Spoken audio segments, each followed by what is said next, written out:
Welcome to another episode in the Reading Through the Gospel series. This is a 20-week Bible study series reading through the story of Christ's life in the Gospel of Mark. Last week we read through chapter 5.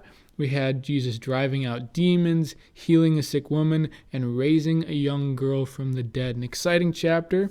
So let's see what chapter 6 has to hold this week. So we start with Jesus going home to Nazareth. I believe this is the first time that he really goes to Nazareth. He's been back around his area, but like his hometown.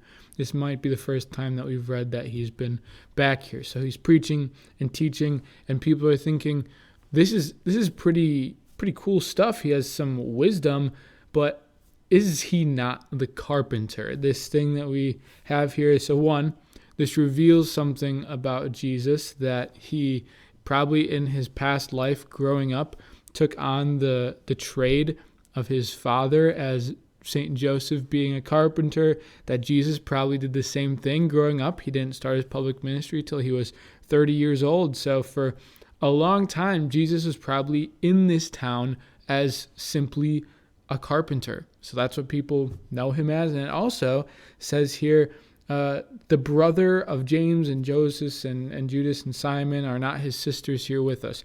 As we talked about a few weeks back, the language here of brothers and sisters doesn't necessarily mean like blood immediate siblings, like brothers and sisters, but could mean nieces, nephews, cousins, that kind of stuff, especially because we believe the perpetual virginity of Mary, that it probably does not mean Jesus actually had siblings. But nonetheless, what this means is that the people here are kind of skeptical.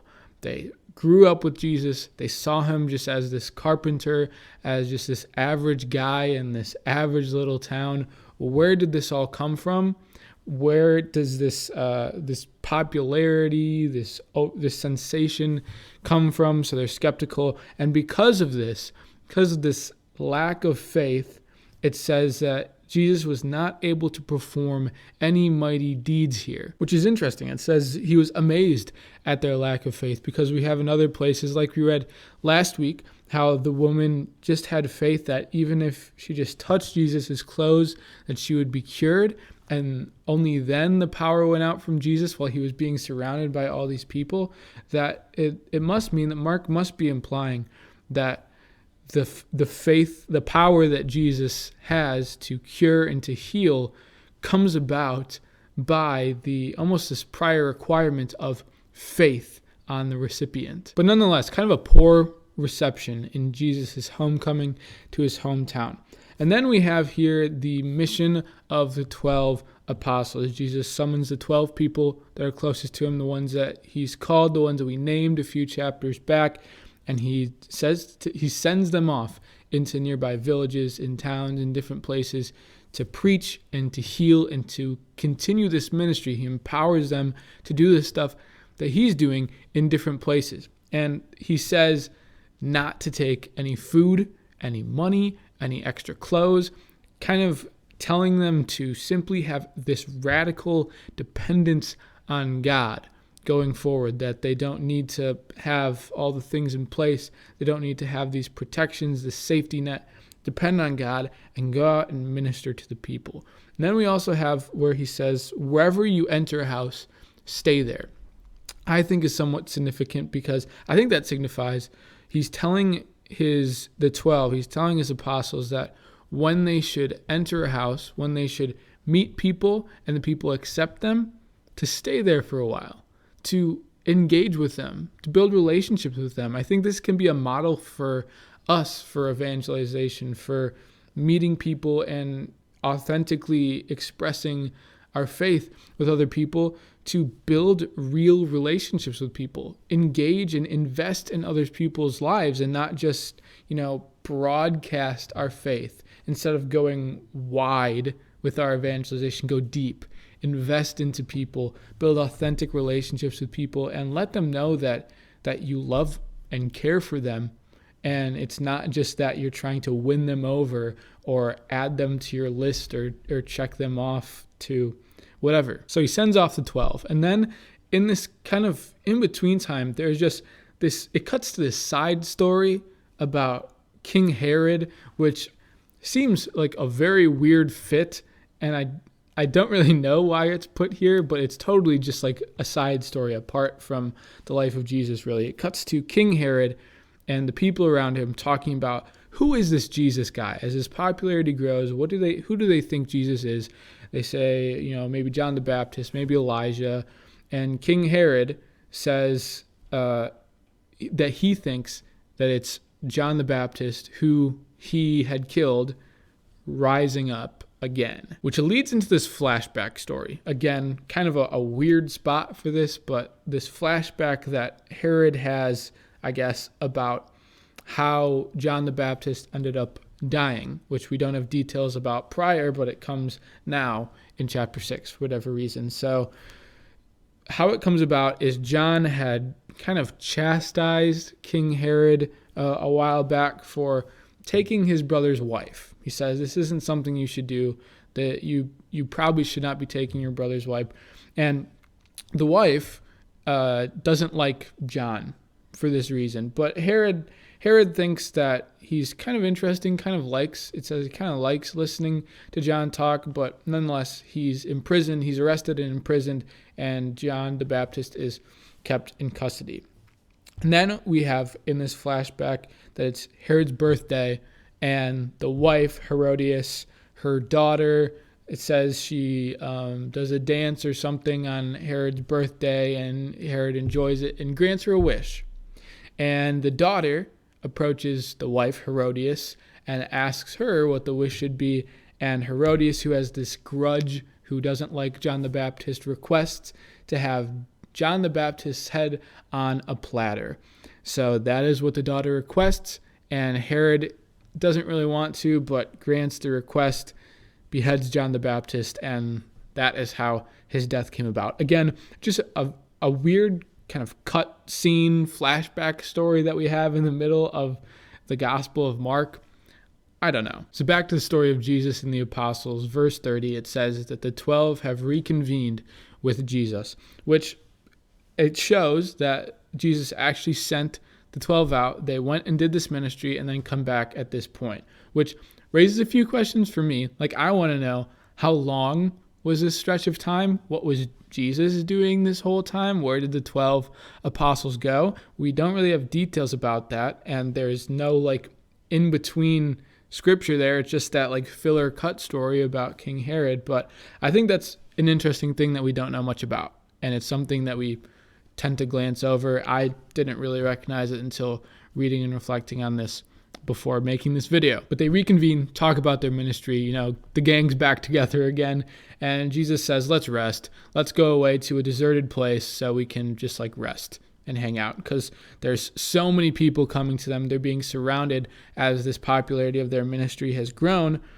and there's such a big crowd that they have to go off in a boat to go elsewhere. But the people see them getting in the boat, so they go around and try to meet them on the other side. And this leads to a story that we probably know well. They get off the boat, and there's this enormous crowd, it says, of maybe 5,000 people just waiting for them on the shore.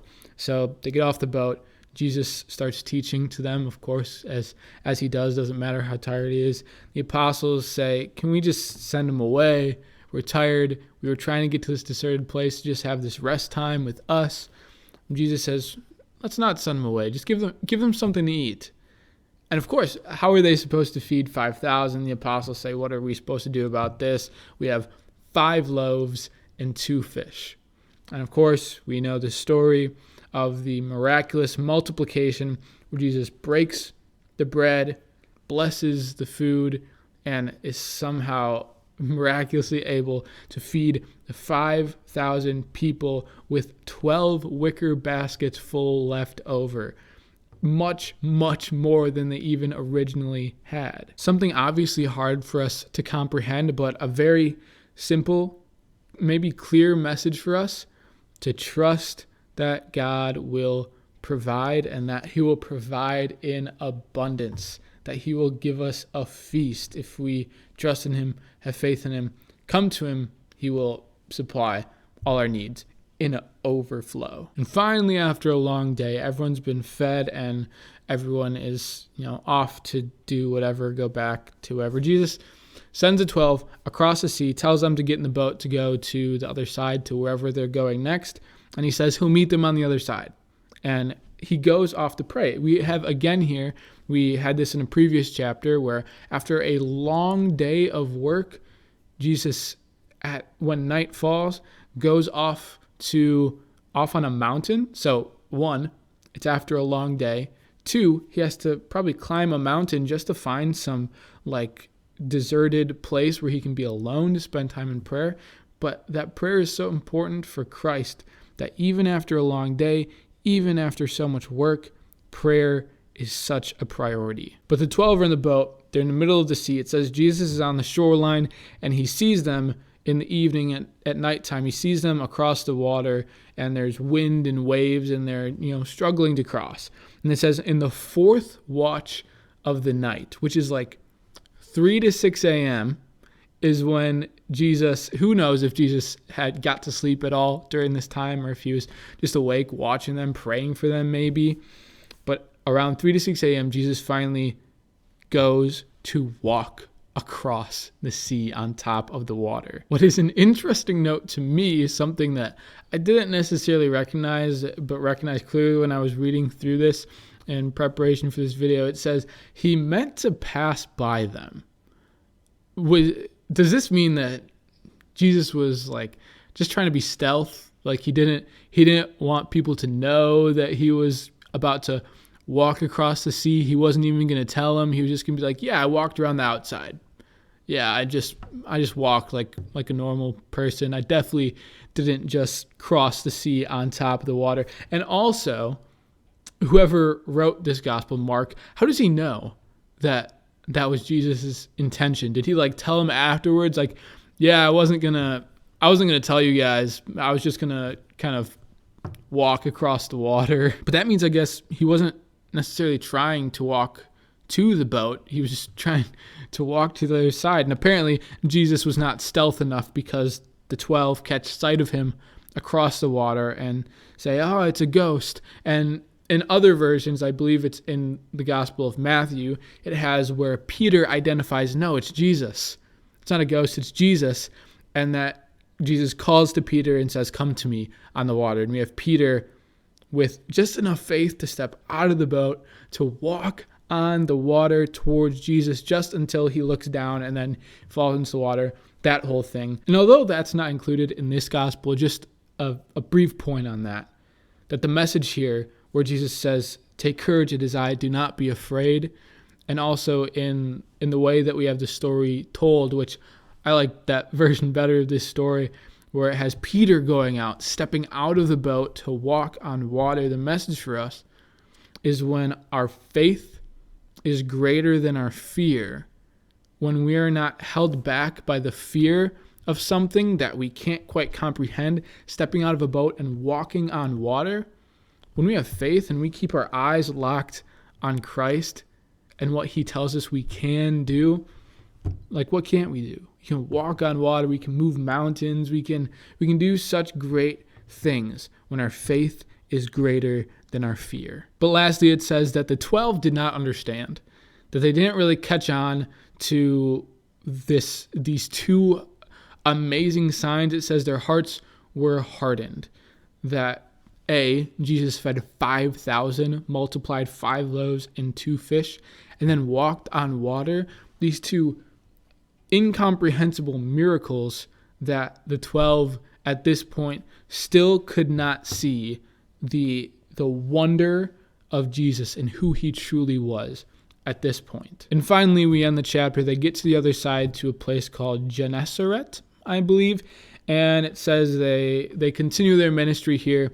Many people are brought to Jesus and they are healed. And this, I believe, is an interesting contrast to the beginning of the chapter in Nazareth, where there were not faithful people and Jesus could not do many mighty deeds. But it has here in Gennesaret where people did believe, and because of their faith and their trust that Jesus could heal, he is able to perform many mighty deeds. It says that all that came to Jesus in this place were healed because of their faith. So that's chapter 6, and maybe the message for us here is to have that faith, to trust in Jesus because he does amazing and wonderful miracles. We don't have enough food, the Lord provides.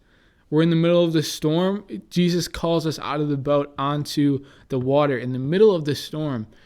And that Jesus has the power to do all these things when our faith is greater than our fear, when our dependence on God comes first, then what do we have to fear? A beautiful message from this week's chapter, a long one here as well, but that's all we got for this week. Hopefully you enjoyed it. Let me know in the comments below if you did, and let me know if you've been watching this series so far, and if you've been enjoying it, getting anything out of it. Leave a thumbs up down below, subscribe to the channel if you haven't already. This was chapter 6. Come back next week for Mark chapter 7.